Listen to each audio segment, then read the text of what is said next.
Welcome to the STARS program, seniors taking active roles in society. And now, here's your host, ANITA FINLEY.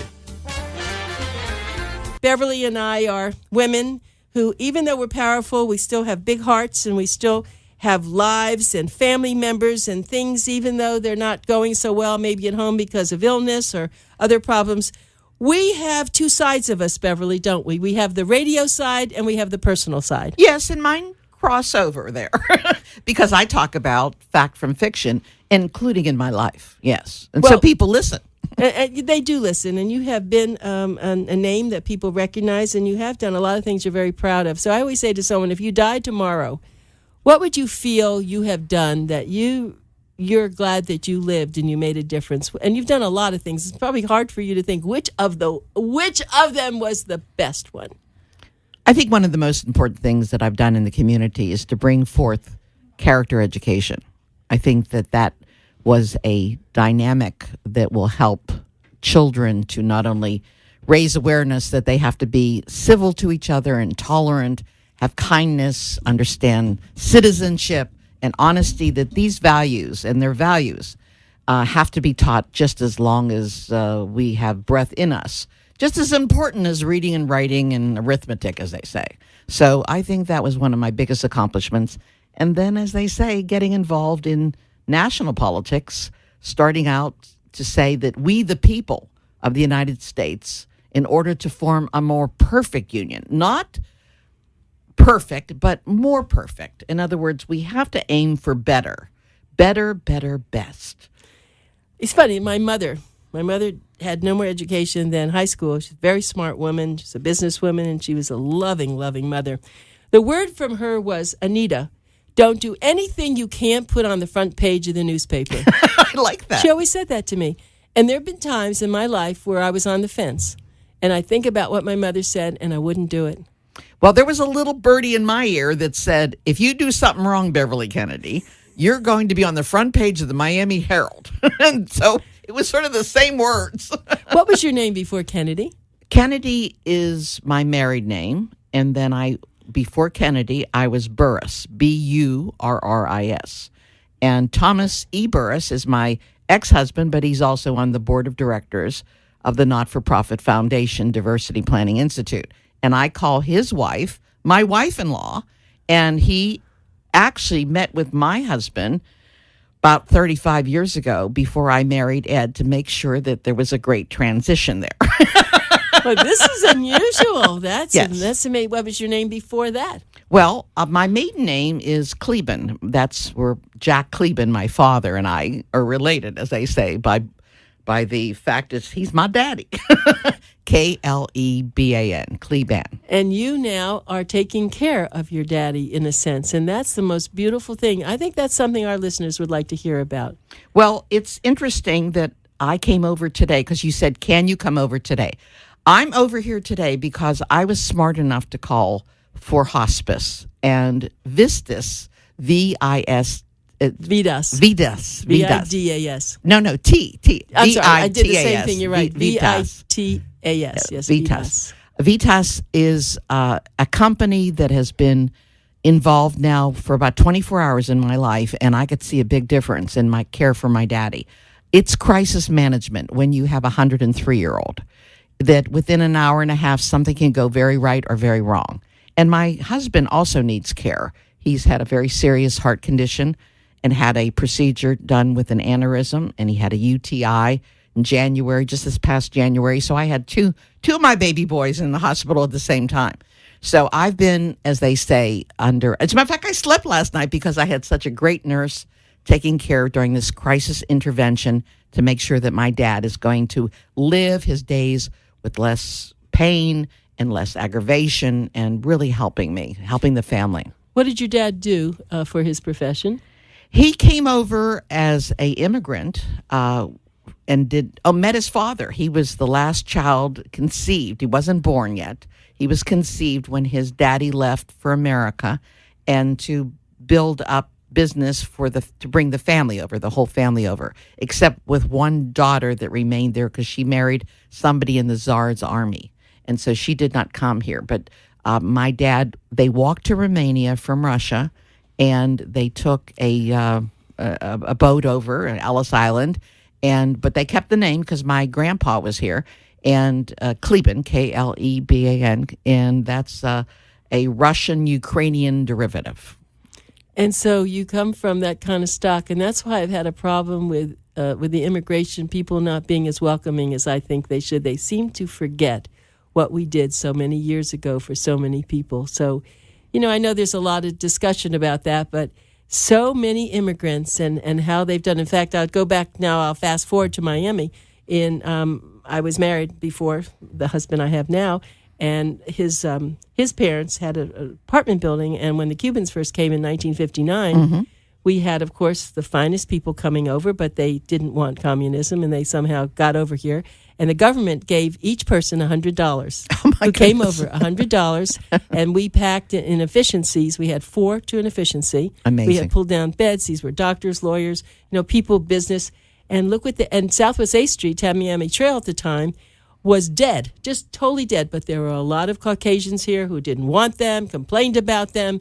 And I loved them. They were so kind. In fact, even my mother-in-law did not want me to rent to them. Amazing. So, you see, there's a lot of history that you see, but you have to be kind to people because, your father, your grandfather, he didn't speak the language. No, he did not. He had to learn the language. Had to learn the language. He met his son. He met his son for the first time when he was 9. So you see so much history, and now here you are backward. When you go backwards, thinking about him, and now here you are.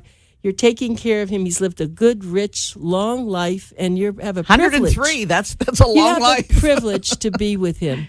Actually, I want the best for my daddy. I have AIDS. No, I don't have AIDS. That sounds out of context there. I have, professional nursing assistants that come to my house 12 hours a day. I have 3 different aides, 12 hours a day, 7 days a week, because my dad's care is of utmost importance to me.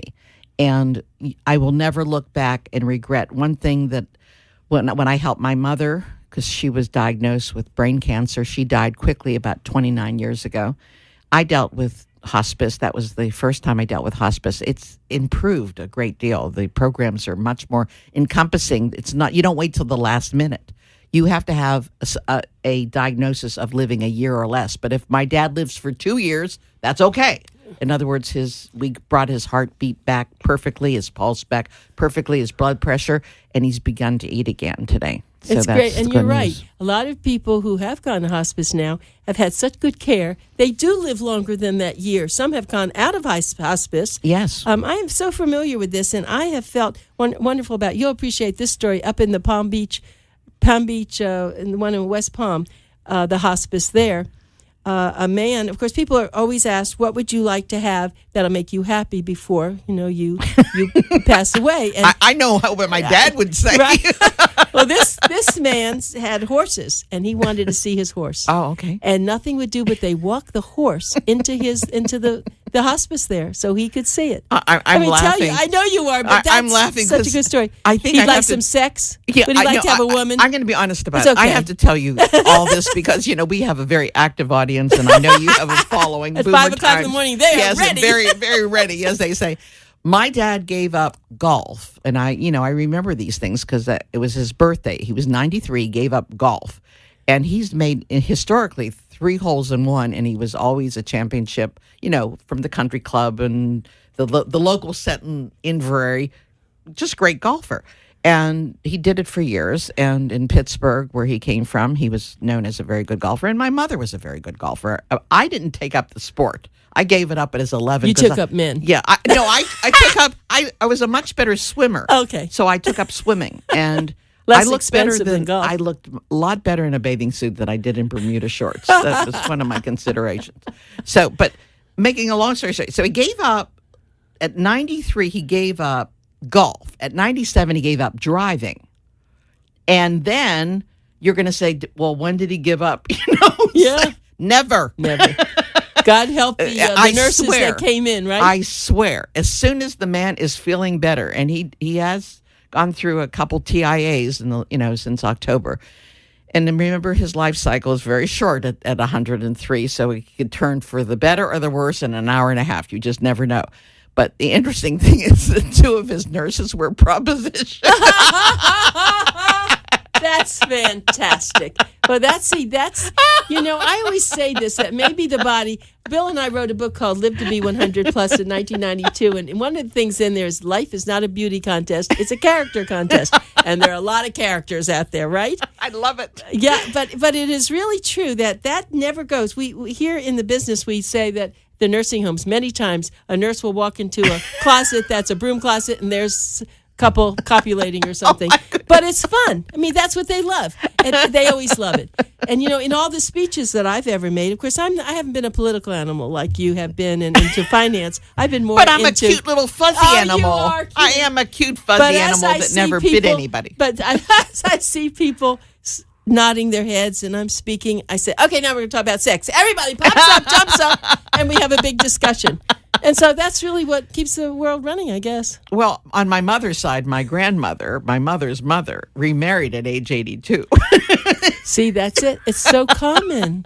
If you go look at the New so York funny. Times and you see the people getting married, it is wonderful. I want to just jump back to Cure for a moment. And Sure. that's important that you important say too. this. No, we do have Dr. Hollowell, who is a urologist. Okay. And he is going to make a speech on now Botox for leaky bladders. That's interesting. It is, because we know that what we know, Botox has always been, for your face, but now... Which I never used, by the way. Well, it's amazing. You have gorgeous skin. So I do not use any Botox. But the point of the Botox is that it does tighten muscles, and then people who have leaky bladders, the muscles have really loosened up. So it's because if you've had children and all, that's what happens. And so it's a whole new thing they're using. That's just one of the great speeches that we're going to have. So people who are looking to come, please, Palm Beach State College in Boca Raton is on the campus of FAU, the very eastern part of the campus. It starts at 9, it goes till 3, and it is free. And we are sponsored by Alpine Jaguar and David Lerner Finance and Invite Health. And Boomer Times, and of Boomer course. Times. But what's wonderful is we are co-sponsored by Palm Beach State College, Boca Raton, and the provost has just been absolutely wonderful, Provost Bernadette Russell. And so we hope that you'll come. Something else we're going to do that you'll love, there's a man who is an adjunct professor who also is an entrepreneur, and he will show people the new electric skateboards. And it's not just for the young people, the electric skateboards are, but they've designed an electric golf cart. I like that. Guy to skateboard. Okay. It's very exciting. Okay, I like that. And he's going to bring his gold water. There's gold in water. We're doing a lot of things. So we hope, and we'll have 2 gorgeous Jaguars there for people to look at. So we hope you'll come. We have 14 extraordinary scientists and speakers from Scripps Research and from all over. So please, and I'm going to be there. I'm going to come. So please do come, even if you're there for an hour, 2 hours, whatever you want. It's from 9 to 3. And say hello to me and Beverly. Yes, I'm looking forward to meeting some of the fabulous doctors. You have an array of information we're very here. thrilled about that. So let's go back to what your situation is at home. We were talking a lot about hospice and what it's like for not just the person who's ill, but even more importantly for the person who's the caregiver. The families. I slept last night. I went to bed at 9:30 and I slept through the morning. In other words, it was the first time that I had peace of mind that I, as the daughter, didn't have to worry of getting up 3 and 4 and 5 times during the night. Because if you pay for professional help 12 hours a day, that's about all that you really can afford to do, okay? Because then there's other expenses too. You got to feed people. You have to pay your AARP, supplement. In other words, these are things that are expenses that don't go away. Now, I have long-term care, but in my dad's day, they didn't have long-term care. So you got to have, now he has a nice pension benefit from the VA. He's the oldest disabled veteran in Broward County. And that is really a record because... Yeah. But let me also ask you, so if he's fully cognizant, when you said you're going to bring in hospice, what did he say? I didn't ask him because he was in crisis at that point. See, in other words, I'm very much aware of the fact is that I could have sent him to the hospital, and I don't think that was a choice that I would make as a loving daughter. I would not want him to go through the intravenous that they put in his arm, because that's standard operating procedure, whether he needed it or not, an x-ray, whether he needed it or not, actually the bed sore that he always got when he was in the hospital, because they don't give him the attention that you would get at home when you have 12 hours of help a day. So the interesting part about life, I had to make that decision. And it ended up, and listen to me very carefully, ladies and gentlemen, because you're going to have to make that decision. If you want your loved ones to live, because it's a lot of pressure on me, and it's a lot of sleepless nights on me, and anxiety, and there's things that stress is terrible. Hospice is not a bad word. It is a wonderful word. And vitis, whatever you want to... Yeah, V-I-T-A-S, vitis. Yes, vitis. They have done a superb job of getting the equipment. They got that breathing machine that my dad needed, the oxygen that my dad needs, and a portable oxygen machine. Now he needs a nebulizer. They're bringing it over. If I didn't have a hospital bed, they would have brought the hospital bed. But the interesting thing is they brought it over so quickly. That's the good news. And let me tell you why I have always been so much for Medicare the way it is now, and for Social Security and all those things that keep, all those financial aspects that keep our elders in better care and shape, is because hospice, once you go to hospice, and this is all free, this is free from Medicare. That's what, a doctor's caring for you, and then once he let you go to hospice, he then gets no more of that Medicare. It all goes into hospice. And it is one of the best things going, and I hope it never changes. That's what worries me about politics, that it's so easy if you're not having things done to you personally or your family members to say, oh, we don't need that. Well, Anita, that's why you're on the air and why I have Lifestyles Magazine Radio. The bottom line is that between you and me, we get to a lot of people. And I think that your magazine is one of the best informative magazines to what's free, what's offered out there as far as advice, lectures.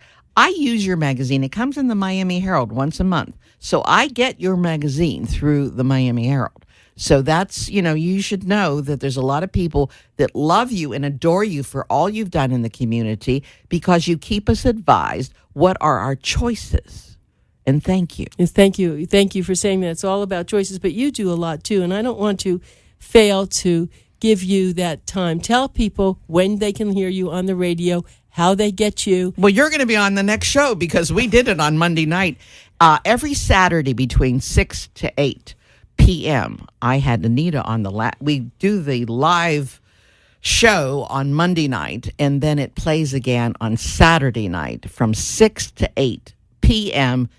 Eastern Standard Time, because I hear you're on, as they say, iHeartRadio app. And so I know that I have people that listen to my show around the world, that you have to know when our show is Eastern Standard Time. And if it's India or Ireland, it's 6 hours ahead or whatever. And they adjust it and they listen to my show live on that app. Okay, on their so cell tell phones. people how to get the iHeart app, because you heard today that even though our shows are on iHeart app. That's how you get it. iHeart Radio. I'm sorry. iHeart Radio. Yeah, iHeart Radio. Tell people how to do it, please. Okay. First of all, you need a smartphone. You do. I'm not going to say that every phone that everybody has is a smartphone. So I have a smartphone, and you have to be connected to the internet. That's what a smartphone is. And you just hit apps. Hit it, and then usually it comes up, because there's like 378 million people around the world that have subscribed to the app. And if you want to listen to music, you have to subscribe, but it's free. There's no charge. Oh, no charge. Now, if you can't understand that direction, if you're here in South Florida or you're listening to this show and you heard it, is that you could go to BeverlyKennedy.com and get all the information, or lifestylesmagazineradio.com, get all the information. You could listen to archive shows on both. And if you want to listen to me live and want to listen to Anita FINLEY, Saturday night, she's on my show, 6 to 8, which is Lifestyles Magazine Radio.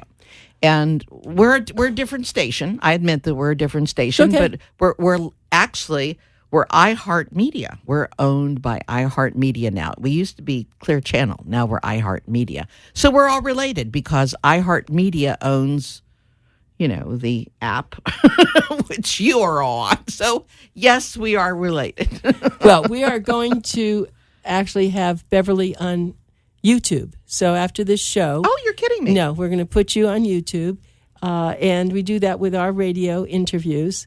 But it won't go on until it actually plays on the air. And then we will have it. Now, what we do is we just put your face. That's why I've taken your picture. Oh, thank you. We'll put your face. It's not a video because I don't have my video people in here to do this. But I just interesting thing, I would have worn more makeup. You look beautiful. The interesting thing is that I slept last night for the first time in like 5 days. So you look just, I just absolutely feel wonderful. so Did you much always better. wear your hair short like you have it now? I don't love remember any other way. I'm sure I have pictures with long hair when I was young. Yeah. But when it's funny that you should say that because you look stunning with it. But I've seen older women, even our age or older, and they have long hair and a lot of it's white. And I don't know why they do that. It's almost like they can't give up the long hair. It's a little sad, but maybe they love it and that's all they have to. If they care, if they love it, that's good enough. Or probably their husbands say, "Sweetheart, I love you with long hair." That's usually the case. So true, men. That's a women fact. get women. Come on, women. You got to really have your own mind. You can't. You can love your husband or your boyfriend or your lover first or of whatever. all, but I have a wonderful hairdresser. And she taught me everything that I know now. There are now these curling irons that take like 1 second. You put it down and it's done. I mean, it makes what it needs to do. And it's done because they have increased the temperature and they have made it out of a more durable metal. And then they have this other thing that straightens the hair in this humidity if it gets too curly. They have these little things, these little tools that we use, and these great amount of oils that you put on your hair that keep the shine. I'll have to say they have a lot more things for women's hair. Well, they also have wigs, and they have gorgeous wigs. And thank goodness, because a lot of people who I know yours is not a wig, I know. No. But there are a lot of people, of course, suffering from cancer and who true. become bald, and for them, a wig is life-saving. And when I go to my hairstylist, I see some elder ladies in their 90s. They've lost a lot of the hair in the back. Oh, my. And nothing would do but there's a little piece they put in the back, and they mix it together. And I look at them and I say, "You are so gorgeous." See, and one woman said, "My friends don't even know." Oh, that's wonderful. I learned every trick of the trade as far as looking as good as you could look from being in the Christmas pageant. And I learned from our friends and our sisters that we dressed together in dressing rooms for 19 performances and 3 dress rehearsals. I learned all the tricks of the trade, as they say, hair pieces and wigs and makeup and whatever. And when you get older, less is more. In other words, the less makeup you wear, the better off you are. Well, I have to tell you, though, standing here looking at Beverly in her beautiful matched earrings, matched dress, matched shoes, matched purse, you would not know. You see, that's what happens when people are in show business. And that's really what this is, show business. She has the world on her shoulders at home, but she's here and she's performing because she's so happy here. It's a chance for her to get away and to be the real person, and that's very healthy. And sheer knowledge. I was once a teacher. I don't know if you know that about my background. That's where I started off. What did you teach? I was taught to teach either art history or art or ceramics or industrial arts or anything in the arts. And I graduated Penn State a long time ago. As a matter of fact, June is going to be 51 years I graduated college. But I went through college in 3 years. So I'm not that old. In other words, I started. You're old enough, honey. But old enough. You're old enough, honey, to know better. I don't want you to make me older because I'm already in there. It doesn't matter. It doesn't. The interesting thing is that I was taught how to teach at Penn State, and they had a great art education program, probably the best in the country.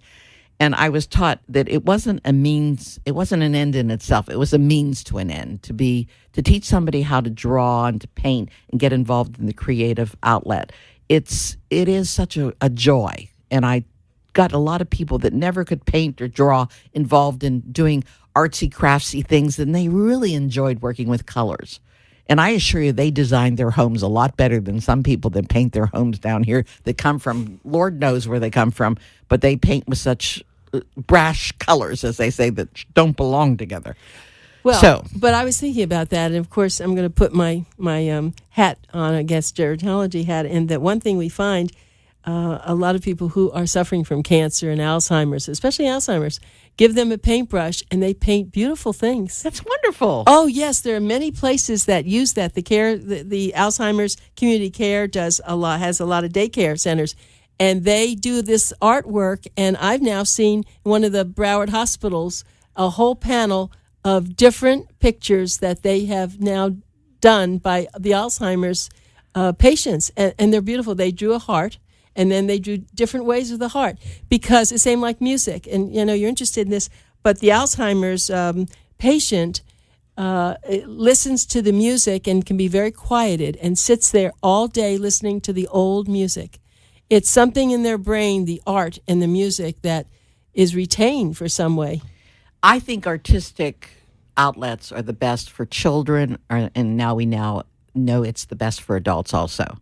There are two wonderful events tonight that I am going to honestly say I talked about when you were on the show on Monday, and it's not too late for people to go to those events. And one is in Aventura, so if you're in South Broward, you could go to the one in Aventura, which is GALEB, GHALEB, and it's for breast cancer and heart, effect. It's a not-for-profit for women. So it's a women's organization, not-for-profit, and it's going to be at the Aventura Cultural Center, and then that starts at 6:30 or 7:30, the performance starts.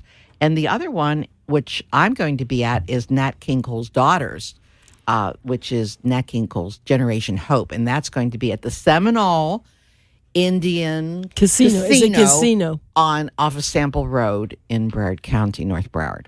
So that's tonight starting. Beverly, this is the beginning of a long, loving relationship. So don't go too far away. And I wish you a lot of luck with your dad and with your husband. And we will be back talking together. Thanks, everyone, for listening. And thank you.